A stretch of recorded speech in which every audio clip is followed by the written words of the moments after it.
Hello friends, आपके अपने ही channel ठीक है में स्वागत है। आज की इस वीडियो में बात करेंगे शिक्षा जगत से जुड़ी तमाम लेटेस्ट न्यूज़ के बारे में। क्या कुछ खबर है, जैसा कि आप थंबनेल पे देख रहे हैं कि 15% बड़ी सैलरी जो अप्रैल से मिलने वाली थी अब नवंबर तक इंतज़ार करनी पड़ेगी, नवंबर की इंतज़ार करनी पड़ेगी। तो कहीं ना कहीं 15% बड़ी सैलरी यानी 3 से 4 हज़ार जो तनख्वाह बढ़ने वाली थी, अब वो मामला अटक गई है। और क्या कुछ है काउंसलिंग के बारे में इस वीडियो में जानेंगे साथ ही साथ STT 2019 के बारे में और केस अपडेट्स के बारे में जानने की कोशिश करेंगे इस वीडियो में। तो रुक करते हैं सीधे आज के अखबारों की तरफ कि क्या कुछ खबर छपी है। आज के अखबारों में छपे कि राज्य में 98 दिनों बाद शिक्षण संस्थान में शुरू होगी पढ़ाई। तो आज से स्कूल खुलने लगी है और यही क्रमवार 10, 9, 8, 7, 5, 4, 3, 2, 1 से लेकर ये सारी स्कूलें क्रमवार खुलेगी। और स्कूल खुलने का मतलब है कि शिक्षकों की भारी कमी पहले से भी है, तो सरकार पर कहीं ना कहीं प्रेशर बनेगी और ये प्रेशर बनना लाजमी है। और आगे भी बात करेंगे, कुछ ऐसे पॉइंट है जिस पे सरकार पे प्रेशर बनेगी ताकि STT 2019 की बहाली जल्द से जल्द करे। और छठे चरण की प्रक्रिया आपको मालूम है कि 13 अगस्त को शायद या लास्ट जो अगस्त है उस तक संपन्न हो जाएगी। ऐसे डेडलाइन दिया गया है कि 13 अगस्त को छठे चरण की प्रक्रिया समाप्त हो जाएगी। लेकिन आप देख सकते हैं कि कई जगहों पंचायत नियोजन इकाई जो आज काउंसलिंग होने वाली थी 12 को, वो कैंसिल हो गई है, स्थगित कर दी गई। तो उसके बारे में नेक्स्ट वीडियो में बात करेंगे डिटेल्स में। तो आज से स्कूल खुलने का मतलब है कि कहीं ना कहीं शिक्षकों की भी ज़रूरत को पूरा करना सरकार की जिम्मेदारी बन जाती है। आप देख सकते हैं कि बिहार में यहाँ पे दिया हुआ हाई स्कूल, इंटर स्कूल 5000 है इसकी संख्या, इंटर महाविद्यालय 599, वहीं संबंध डिग्री कॉलेज 235 है, अंगीभूत डिग्री कॉलेज 262 है। तो कहीं ना कहीं इधर तो बाकी जो है वो विश्वविद्यालय के बारे में दिया गया है। तो कहीं ना कहीं 10+2 यानी STT 2019 को इन सभी स्कूलों में ज़रूरत है। और सरकार जानती है, इससे वाकिफ़ है कि सारे कॉलेज में लगभग टीचरों की कमी है, बहुत सारे सब्जेक्ट के टीचर नहीं हैं। तो सरकार पे ये दबाव बनेगी, स्कूल खुलेगी तो STT 2019 की बहाली जल्द से जल्द करवाएं। और यहाँ नेक्स्ट खबर क्या है कि अप्रैल से नियोजित शिक्षकों को मिलना था बड़े वेतन का लाभ, जो अब क्या है, अब नवंबर का इंतजार करना पड़ेगा। 3,57,000 शिक्षकों को 15% बड़े वेतन के लिए अब करना होगा नवंबर तक इंतजार। सरकार इसकी घोषणा पहले भी कर चुकी थी, लेकिन अब सरकार इसे देने में हिचकिचा रही है। कोई ना कोई मामला है, आइए डिटेल्स में पढ़ते हैं। ये 15% का मतलब है 3 से 4 हज़ार जो सैलरी बढ़ने वाली थी अब वो नवंबर से मिलेगी। यहाँ देख सकते हैं कि क्या कुछ है। शिक्षकों की सेवा शर्त नियमावली अगस्त 2020 में लागू की गई। साथ ही 1 अप्रैल 2021 से वेतन में 15% वृद्धि की घोषणा भी की गई थी। प्रारंभिक से लेकर उच्च माध्यमिक शिक्षकों को वेतन वृद्धि होने पर प्रत्येक शिक्षकों को वरीयता कोटि के आधार पर 3 से 4 हज़ार रुपये प्रति माह का लाभ मिलने वाला था। लेकिन अब यह वेतन वृद्धि के बाद 29 से 37 हज़ार प्रति माह हो जाता। लेकिन अब ये 29 से 37 हज़ार प्रति माह जो अब होगा नवंबर में इंतज़ार करना पड़ेगा। डिटेल्स में क्या कुछ है वो भी देख लेते हैं कि राज्य के 3,57,000 शिक्षकों को 1 अप्रैल से बड़े वेतन की राशि के लिए अब अभी तक इंतजार करना होगा। नवंबर तक पंचायत और नगर निकायों के विभिन्न नियोजन इकाइयों से बहाल शिक्षकों और पुस्तक लाइब्रेरियन जो हैं के मूल वेतन में 15% जो बढ़ा हुआ वेतन मिलने वाला था, अब वो नवंबर का इंतज़ार करना पड़ेगा। तो कुछ इसमें खास खबर नहीं है, बस इतना है कि सैलरी जो बढ़ने वाली थी, सैलरी मायने रखती है शिक्षक के लिए, तो वो अब नवंबर तक इंतज़ार करना होगा। नेक्स्ट खबर क्या है कुछ देखते हैं। पिछले दिनों हम लोगों ने जाना था कि सरकार नए नियमावली के तहत तबादले का जो प्रक्रिया था उसका प्रोसेस बदला था। पहले महिलाओं और जो डिसेबिलिटी जो दिव्यांग जन जो थे उनको प्रमुखता दी जाती थी ट्रांसफ़र में।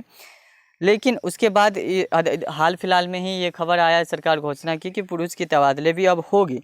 लेकिन पुरुष की तबादले इस शर्त पे होगी कि म्यूचुअल ट्रांसफ़र होगा। अगर मान लीजिए कि अररिया का कोई शिक्षक पूर्णिया जाना चाहता है और पूर्णिया का शिक्षक कोई अररिया आना चाहता है तब हो सकता है। लेकिन इसके लिए भी अब क्या हो रहा है कि बिहार शिक्षक बहाली में कोई मुद्दा हो और वो कोर्ट न जाए तो बात नहीं पचती है। तबादले में तवज्जो नहीं मिली तो पुरुष शिक्षक पहुँचे हाई कोर्ट। यहाँ आप देख सकते हैं पुरुष शिक्षक जो है हाई कोर्ट गए हैं। और कहीं ना कहीं STT 2019 वाला के जो केस लिस्ट भी है वो भी बढ़ता ही जा रहा है, उसकी केस करने की संख्या बढ़ती ही जा रही है। अब सरकार को चाहिए कि सारे केस को जल्दी से क्लियर कर जल्दी से जल्दी बहाली की प्रक्रिया करे, नहीं तो ये लंबी दौर से गुजरना पड़ेगा। जैसा कि पता है आपको, 4 छठा से 5वां, चौथा से 4वां चरण, चौथा से पाँचवा चरण, पाँचवा से छठा चरण, ये लगभग 2-2.5 साल का गैप होने पर होता है। अभी छठा चरण का 2 साल हो गया, अब देखिए कितने लंबे समय में के बाद अब 7वां चरण आएगा। हो सकता है 4 महीना, 6 महीना और साल भर भी 7वां चरण तक पहुंचने में लग जाएगा। सरकार अभी तो बात कर रही है कि छठे चरण की प्रक्रिया अगस्त में समाप्त कर ली जाएगी। उसके बाद कितना देर लगेगी 7वें चरण की प्रक्रिया शुरू होने में, कहीं केस की लिस्ट और लंबी ना हो जाए, तो इस पर सरकार को ध्यान देना चाहिए। क्या कुछ है इसमें, ज़्यादा कुछ खास नहीं है, बस जो पुरुष शिक्षक हैं वो हाई कोर्ट पहुँचे हैं तबादले में तवज्जो नहीं, यानी उनको प्राइमरी नहीं मिली, तो तवज्जो या उर्दू अल्फाज का वर्ड के उपयोग किया गया है। खैर चलते आगे बढ़ते हैं। यहाँ हेडलाइंस पे एक छुटा हुआ है माइनर हेडलाइनिंग, महिला और दिव्यांगों की तरह मिले मौका। इनका कहना है पुरुष शिक्षकों का, जैसे महिला और दिव्यांगों की तरह अपॉर्चुनिटी उनको मिलती है उसी तरह हमको भी अपॉर्चुनिटी मिलनी चाहिए। इस वजह से वो क्या किए हैं, हाई कोर्ट किए गए हैं। अब जैसा कि पता है कल रिजल्ट आया किसका, तो उर्दू जो अनुवादक था उसका रिजल्ट आया। उसी से संबंधित उर्दू कोई संगठन है वो शिक्षा मंत्री से मिले और कुछ मांगे रखें। क्या कुछ मांगे, आइए पढ़ते हैं। शिक्षा मंत्री से उर्दू कारवा ने भेंट कर सौंपा ज्ञापन। उर्दू टीईटी अभ्यर्थियों को ग्रेस देकर जारी हो रिजल्ट। उनका कहना है कि जो रिजल्ट जारी हुआ है उसमें बहुत सारे अभ्यर्थी सफल नहीं हो पाए। अगर माइनर अंक से 0 पॉइंट समथिंग या कुछ नंबर से छूट रहे हैं तो उनको ग्रेस देकर क्या किया जाए, रिजल्ट फिर से पुनः प्रकाशित किया जाए। जैसा कि पता है कि उर्दू अभ्यर्थी मिलना, उर्दू आवेदक मिलना, टीचर मिलना बड़ी मुश्किल है, बहुत कम ही अभ्यर्थी मिल पा रहे हैं। क्या कुछ है यहाँ देख सकते हैं कि उर्दू कारवा के प्रतिमंडल ने शिक्षा मंत्री विजय कुमार चौधरी से भेंट की और क्या कुछ कहा, आइए पढ़ते। उर्दू कारवा के एक प्रतिमंडल ने रविवार को नए सचिवालय में शिक्षा मंत्री विजय कुमार चौधरी से भेंट की और उन्होंने कहा कि उर्दू की समस्याओं के बारे में एक ज्ञापन दिया। दिए गए ज्ञापन में शिक्षा मंत्री से मांग की गई कि हिंदी टीईटी उम्मीदवारों की तरह उर्दू टीईटी उम्मीदवारों को भी ग्रेस मार्क्स देकर परिणाम जारी किया जाए।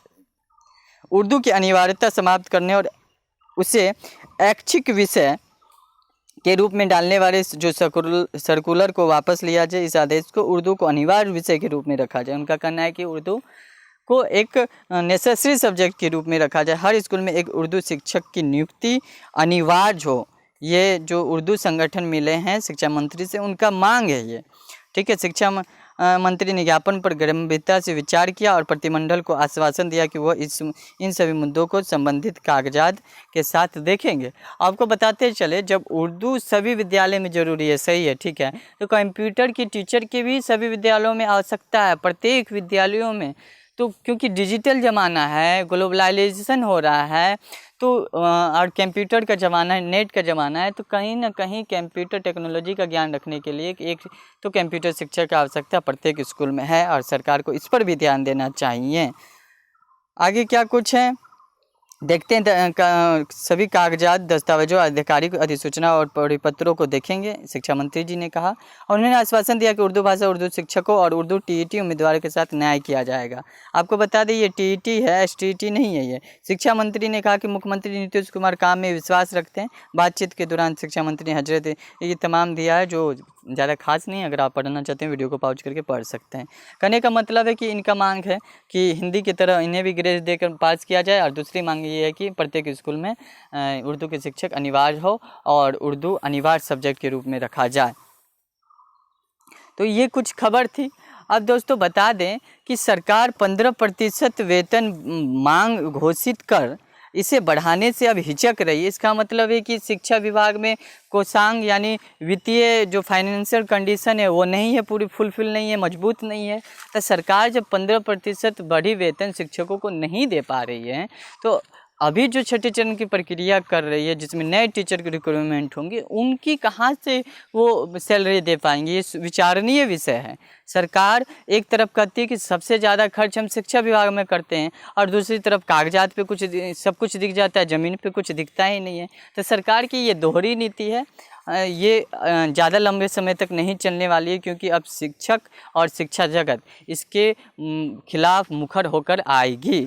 तो ये कुछ खास खबर थी। मिलते हैं नेक्स्ट वीडियो में नेक्स्ट अपडेट के साथ। तब तक के लिए आप हमारे चैनल पे नए बने रहें। अगर चैनल पे नए विजिटर हैं तो चैनल को सब्सक्राइब कर बेल आइकन प्रेस करें, ताकि आपको एसटीईटी विशेषकर शिक्षा जगत से जुड़ी तमाम जानकारियाँ सबसे पहले मिल सके। धन्यवाद।